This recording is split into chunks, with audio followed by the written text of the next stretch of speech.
çocuklarla izlemeyin derim. Ben tavsiye etmem çocukların izlemesini. Siz de eğer böyle cesetten falan korkuyorsanız siz de izlemeyin. Çünkü görüntüler gerçekten ürkütücü.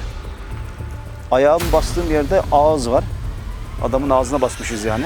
Bir ceset çöplüğü gibi diyebiliriz daha doğrusu. Mezarlık görevlisi kemiklere dokunabileceğimizi söyledi. To be or not to be. Olmak ya da olmamak. Bütün mesele bu. Endonezya Bali'den bugün de dünya alem herkese merhaba. Bugün sizi dünyada göreceğiniz en ilginç yerlerden birisine götüreceğiz. Trunyan kabilesi. Balilerin atası kabul ediliyor burada. Bir Hindu köyü, bir kabilesi. Buranın çok ilginç bir geleneği var. Hatta ilginç mi desek, tuhaf mı desek, korkunç mu desek değişik bir geleneği var. Onu görmeye gideceğiz. Normalde hani bizim kültürümüzde ölüler öldüğü vakit bir an önce yıkanıp ondan sonra gömülür. Yani toprak beklemesin derler. Birçok kültürde de böyle. Veyahut ölüler yakılır. Yakılıp işte rüzgara veya denizlere savrulur. Veya işte mumyalanır. Ama bu köydeki insanlar bunların hiçbirisini yapmıyor ölülerine. Ne yapıyorlar diyeceksiniz, yani ortalıkta mı bırakıyorlar? Aynen öyle. Ortaya da bırakıyorlar. Kutsal saydıkları bir ağacın altına götürüp oraya bırakıyorlar. Ve orada çürümeye terk ediyorlar. Gözlerinin önünde orada sevdikleri, yakınların cesetleri çürüyor. O şekilde de onları orada bırakıyorlar. Şimdi biz de oraya doğru gidiyoruz. Cesetten korkanlar dikkat etsinler derim. Ama diğer türlü ben korkmam diyorsanız da takılın bize. Bakalım bizi neler bekliyor.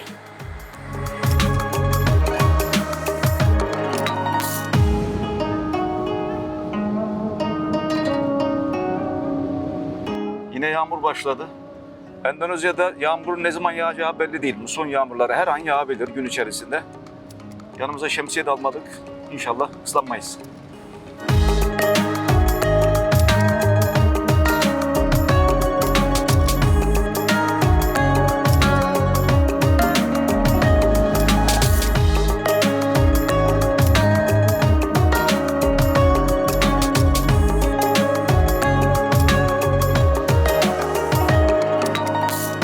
Köye giderken araba kiraladık. Şimdi benzinlikte durup benzin alıyoruz. Normalde burada Endonezya'da fiyatlar çok ucuz değil. Yani Türkiye ile hemen hemen aynı fiyatlar çoğu şeyde. Fakat benzin fiyatları çok uygun. Yarım dolar. Devlet burada 8 yıldır benzine de zam yapmıyormuş. Herhalde bunun nedeni burası bir petrol ülkesi olmasından dolayı olabilir. Yarım dolar. Gayet ucuz.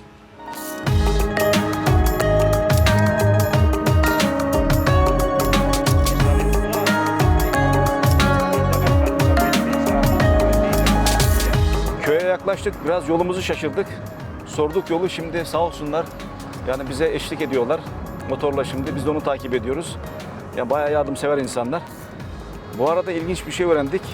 Dün daha yeni birisi ölmüş. Yani heyecanlandım açıkçası. Bakalım bizi neler bekliyor.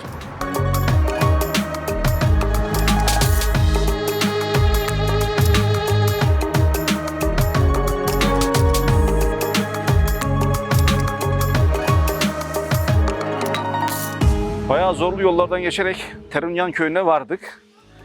Terunyan, yani köyün manası Terun, Tanrı demekmiş. Yan da geldi demekmiş. Yani Tanrı'nın ilk olarak indiği yer olarak burayı kabul ediyorlar. Burada yaşayan insanlar. Tabii Hinduizm'de biliyorsunuz Tanrı çok. Hangi Tanrı'nın olduğunu bilemiyoruz, buraya inen Tanrı'nın. Ama bunlar Tanrı'nın ilk olarak buraya indiğini düşünüyorlar. Ondan dolayı da bu köyü önemsiyorlar. Bir anlamda kutsal da sayıyorlar. Zaten köyün neredeyse yarısı tapınaktan oluşuyor. Çok büyük bir köy değil. Batur Gölü'nün etrafına böyle yamaçlarına kurulmuş şirin bir köy. Çok büyük gözükmüyor ama güzel bir köye benziyor. Şimdi bu köyden mezarlığa geçeceğiz. Yani mezarlık dediğim gibi buradan normal karayoluyla geçilmiyor. Artık buradan bir bot kiralayıp o şekilde geçeceğiz.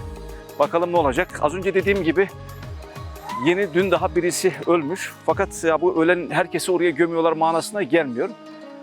Ondan dolayı yani oraya götürdüler mi diye ekstradan sormuş oldum. Evet, götürmüşler. Çünkü burada oraya gömülmesi için de bazı şartları yerine getirmesi gerekiyormuş. Yani evli olması gerekiyormuş ölen insanın. Ondan sonra bazı günahları işlememesi gerekiyormuş. O büyük günahları varmış bunların kendilerine göre. O günahları işlememesi gerekiyormuş. Artı ya toplum içerisinde de belli bir saygınlığının olması lazımmış. Saygın insanların yani gömüldüğü bir yer. Oraya her adamı da gömmüyorlar. Adam da öyle birisiymiş. Oraya götürmüşler. Şimdi biz de gidip bakacağız. Hatta gitmeden aileye ziyarette bulunsak, bir taziyede bulunsak olur mu diye sordum ben burada bizi buraya getiren rehber arkadaşa. Yani şu an yasta olduklarından dolayı demek ki kaç gün yas tutuyorsa yani çok uygun olmaz dedi. Yani biz dolayısıyla direkt mezarlığa gideceğiz köyün içine girmeden.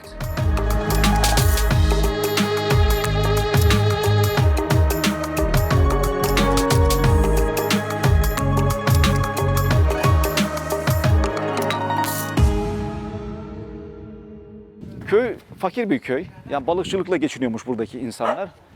Çok fazla turist de yok. Hatta hiç turist yok yani şu an en azından hiç görmüyoruz biz. Burası çok bilindik bir yer değil zaten. Bir de gelmesi zor olduğundan dolayı turistler buraya gelmiyorlar. Ya biz o zorluklara katlandık size bir şeyler gösterebilmek için. Şimdi bundan sonra da burada bir bot kiralayacağız. Pazarlığını yapıyoruz. Ondan sonra da yola koyulacağız.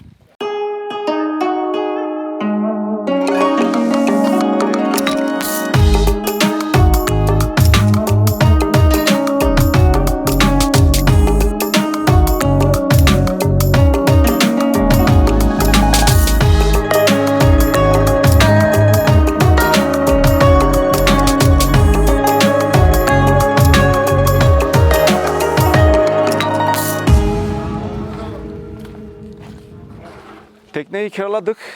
Yani bayağı bir pahalıya geldi. Yaklaşık $100. Adamla pazarlık yapalım dedik ama Nuh dedi peygamber demedi. Çünkü buraya kadar gelmişiz. Bundan sonra geri dönmeyeceğimizi bildiği için de adam hiç fiyatta en ufak bir indirim yapmadı.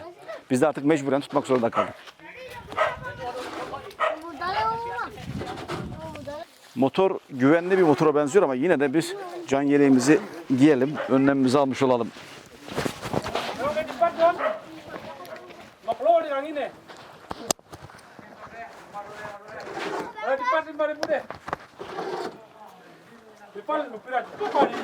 Haydi bismillah.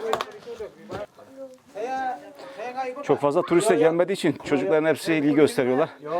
Bildikleri iki kelime var. Hello, money.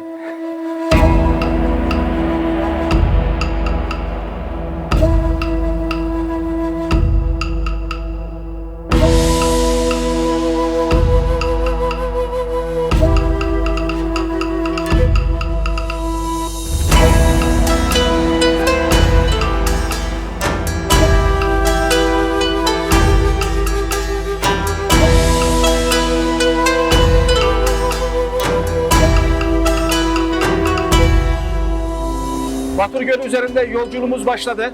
Çok büyük bir göl değil. 10 dakika sürer dediler. 10 dakika sonra orada olacağız. Kısa bir bilgi daha vereyim ben size isterseniz buradaki Hindularla ilgili.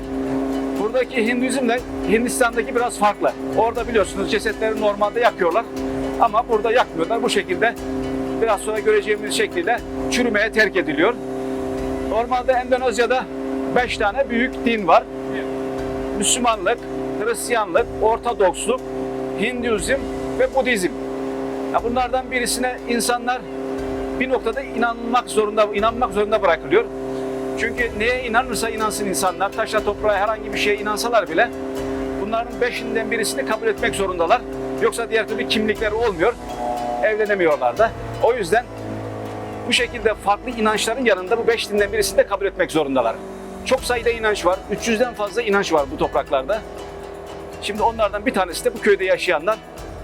Bakalım bu inancın ritüelinde ölülere ne yapıyorlarmış onu yerinde görmüş olacağız.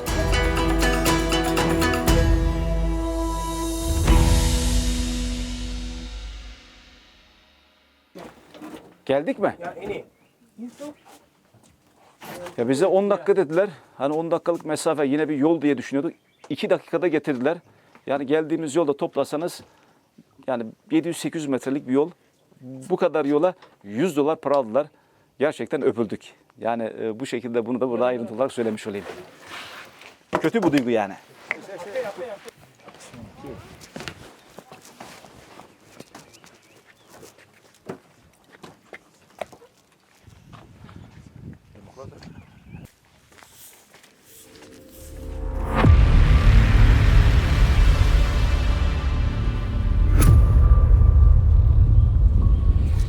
Sonunda çok merak ettiğimiz Terunyan mezarlığına vardık. Mezarın girişinde çok ilginç bir detay bizi karşıladı. 2 tane insan kafatası var burada. Önünde işte para var. Az önce gözümüzün önünde birisi getirdi, bisküvi koydu buraya. Bir de bir içecek koydu. Artık içeceğin ne olduğunu buradan pek anlayamadım. Bunları da ibadet gibi tanrılarına adıyorlar. Az önce bu ritüelde ibadet gibi yaptı adam, gitti. Şimdi mezarlığa doğru ilerliyoruz. Bir ormanın içerisine gireceğiz. Biraz yürüyeceğiz. Bakalım başka daha neler göreceğiz.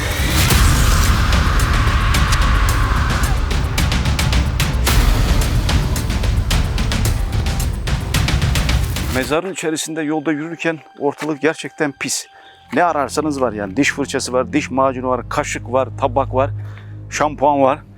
Bunun nedeni de aslında ölüyü buraya getirdikleri vakit ölünün yanında onu güzel giydirdikten sonra eşyalarını da, gündelik eşyalarını da, kullandığı eşyaları da yanına koyuyorlarmış.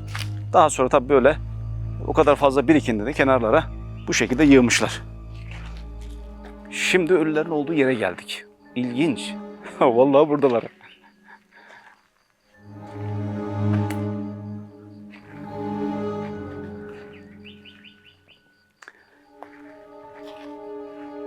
Ölüyü evde güzel yağmur suyuyla yıkıyorlar. Yağmur suyuyla yıkadıktan sonra işte elbiselerini giydiriyorlar. Değerli eşyalar, artık değerli derken onun için belki manası, özel bir manası olan eşyaları yanında alıp gelip buraya koyuyorlar. Burada görüntü hiç iç açıcı değil. Yani eğer çocuklarla izliyorsanız çocuklarla izlemeyin derim. Ben tavsiye etmem çocukların izlemesini. Siz de eğer böyle cesetten falan korkuyorsanız siz de izlemeyin. Çünkü görüntüler gerçekten ürkütücü.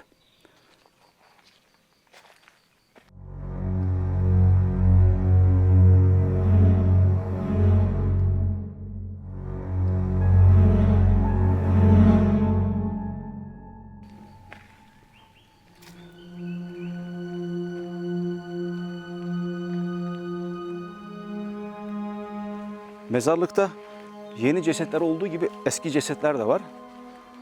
Yani yolda gelirken bize bir günlük bir ceset olduğunu söyledi ama gördüğüm kadarıyla en yeni ceset en az 3-4 haftalık var. Yani çok da yani bir günlüğe benzemiyor. Üzerine sinekler uçuşuyor. İşte gördüğünüz gibi bu şekilde cesetleri toprağın üzerine koyuyorlar. Üzerine de bambu ağacıyla örtüyorlar. Ve burada çürümeye terk ediyorlar. İşin ilginç tarafı yani yakınları, cesedin yakınları da zaman zaman gelip ziyaret ediyormuşlar. Aşama aşama sevdiklerinin toprağa nasıl karıştığını da burada izliyorlarmış.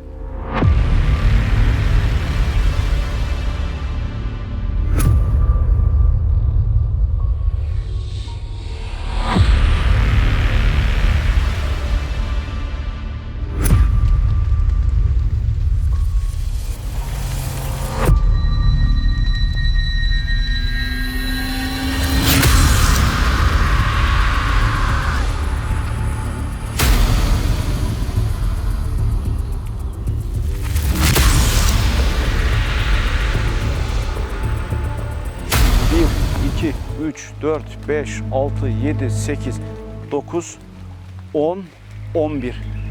Son ikisinin bambuları çürümüş ama kafatasları orada. Dediğim gibi buraya sadece saygın insanları gömüyorlarmış.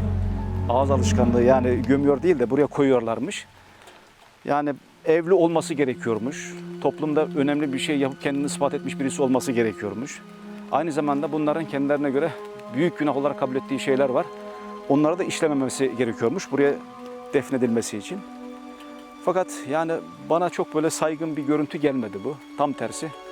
Yani saygın insanların bu şekilde gelip atılıp teşhir edilmesi çok güzel bir şey değil. Herhalde en güzel usul yine bizim usulümüz. Yani topraktan geldik, tekrar toprağa gömülüp o şekilde toprağa karışmak en güzeli. Bu mezarlıkta aynı anda sadece 11 tane ceset bulunabiliyor. Dini bir gelenekmiş bu. Eğer yeni bir cenaze gelirse de eski cesetlerden bir tanesi oradan alınıyor. Buraya kafatasları ve kemikleri bu şekilde istif ediliyor. Burada saklanıyor. Yeni gelen oraya defnediliyor. Daha doğrusu toprağın üzerine konuluyor çürümesi için. Ormanın değişik yerlerinde böyle istif edilmiş kafatasları var. Ya bu gelenek bu köyde 1000 yıldır devam ediyormuş. Muhtemelen 1000 yıldır bu köyde yaşayan insanların hepsinin kafatasları da bu ormanda bir yerlerde. Mezarlık görevlisi kemiklere dokunabileceğimizi söyledi. Fakat götürmenin yasak olduğunu söyledi. Hatta turistin bir tanesi götürmüş. Daha sonra peşinden gidip onu bulup geri getirmişler. To be or not to be. Olmak ya da olmamak. Bütün mesele bu.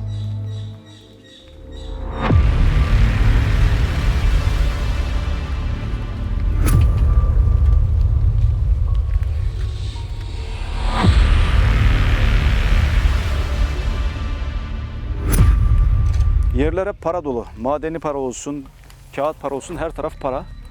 Bu paralardan eğer birisi alıp götürürse evine hastalanıp ölüyormuş. Ondan dolayı paralara kimse dokunmuyor. İnançlar o şekilde.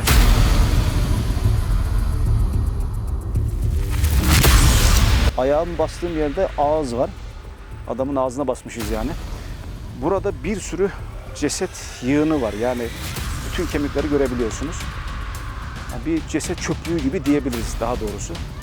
Bilmiyorum bu nasıl bir saygınlık ama burada cesetler hafif çürüdükten sonra tutup buraya atmışlar bu şekilde. Bak adam bütün olarak orada duruyor iskeleti. Tamamen de çürümemiş yani. Vücudunda baktığınız vakit daha kasların yerinde durduğunu görüyorsunuz.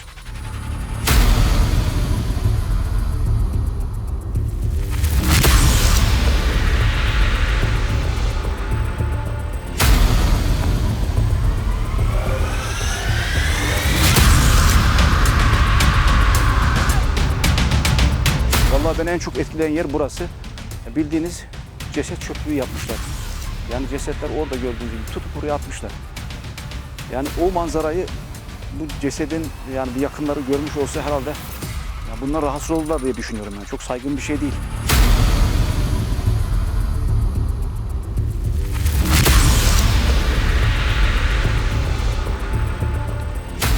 Mezarlıkta gezerken belki hepinizin aklına ilk o soru gelmiştir. Kokmuyor mu?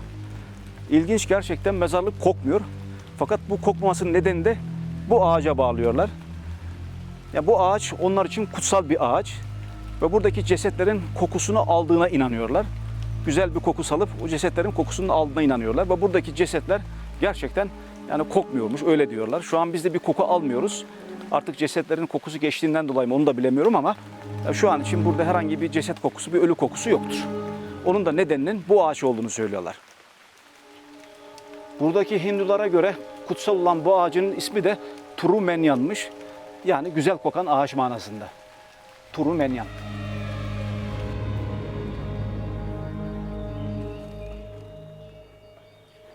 Terunyan kabilesi saygınlar mezarlığı ama gördüğünüz gibi çok da saygın değil. Cesetleri buraya atıyorlar. Çürüdükten sonra da çöpe atar gibi yan tarafa atıyorlar. Yani çok da böyle gerçekten rahatsız edici bir görüntü diyebilirim. Ya bizim usullerimiz en güzeli. Dinimizin kıymetini bilelim. Bundan sonraki gideceğimiz durakla ilgili nereye gitmemizi istiyorsanız lütfen yorumlara yazmayı unutmayın. Dünya Alem takipte kalın. Hoşça kalın.